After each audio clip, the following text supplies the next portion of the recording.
lorsqu'ils vont geler leurs avoirs bancaires en France et en leur demandant de justifier l'origine des fonds qu'ils détiennent dans les banques françaises, ça va leur faire mal.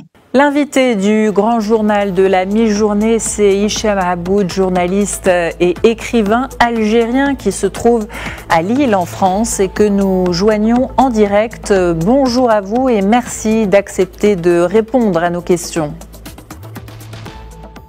Bonjour, c'est moi qui vous remercie de m'avoir fait l'honneur de m'inviter à ce débat. Plusieurs centaines de ressortissants algériens au profil qualifié de dangereux. La France souhaite les renvoyer en Algérie. Le ministre français de l'Intérieur, Bruno Retailleau, l'a annoncé. Quel est l'impact potentiel de la présentation par la France de cette liste de plusieurs centaines de personnes sur les relations diplomatiques entre Paris et Alger ?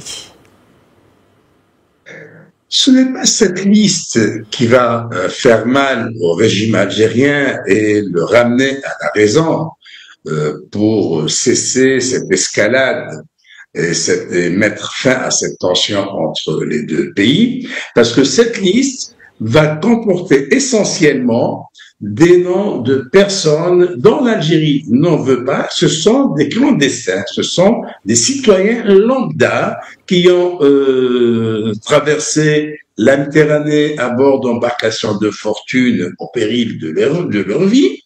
Et le régime algérien leur refuse le retour dans leur pays en leur accordant des laissez-passer consulaires qui leur permettent de pouvoir voyager et rentrer en Algérie.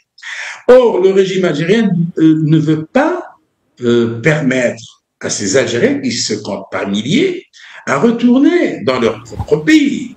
D'une part, il est arrivé même qu'il refuse l'accès à un Algérien muni d'un passeport, d'une pièce d'identité nationale, et on lui a interdit l'accès au pays. Le problème qui va se poser, parce que comme j'ai dit, ça c'est une façon de contourner le refus d'accorder des laissez-passer consulaires aux Algériens clandestins. C'est ça cette liste. Maintenant, on les présente comme étant des éléments dangereux, au profil différents.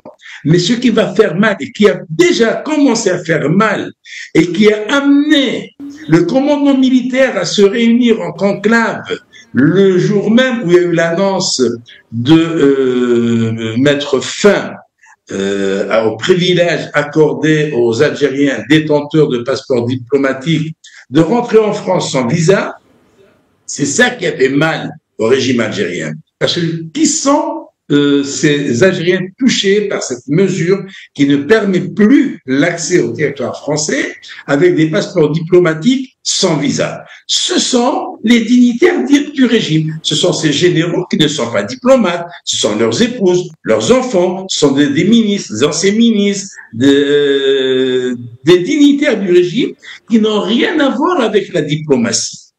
Et qui se retrouvent détenteurs de passeports diplomatiques, notamment leurs enfants et leurs épouses, sont eux qui profitent le plus. C'est pas un général algérien qui va faire ses emplettes à Paris le matin pour rentrer le soir. Ce sont leurs épouses. Le cas s'est posé hier avec l'épouse de l'ambassadeur d'Algérie à Bamako, qui a été refoulée à l'aéroport de Paris-Orly. Cette dame est arrivée avec un passeport diplomatique, une carte de crédit de son époux, un certain hébergement parce que cette bonne dame a un appartement en France, donc, mais elle n'avait pas de visa.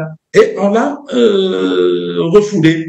Ce qui va déranger aussi le régime algérien, c'est les contrôles fiscaux qui vont être imposés aux dignitaires algériens qui sont propriétaires de biens immobiliers, de commerces, d'hôtels, de restaurants, de brasseries, lorsqu'ils vont subir les contrôles fiscaux, parce que ce sont des champions de la fraude fiscale, et j'en connais, hein, j'ai des preuves même sur certains d'entre eux. Monsieur Aboud, ça va leur faire mal. Lorsqu'ils vont geler leurs avoirs bancaires en France, et en leur demandant de justifier l'origine des fonds qui détiennent dans les banques françaises, ça va leur faire mal.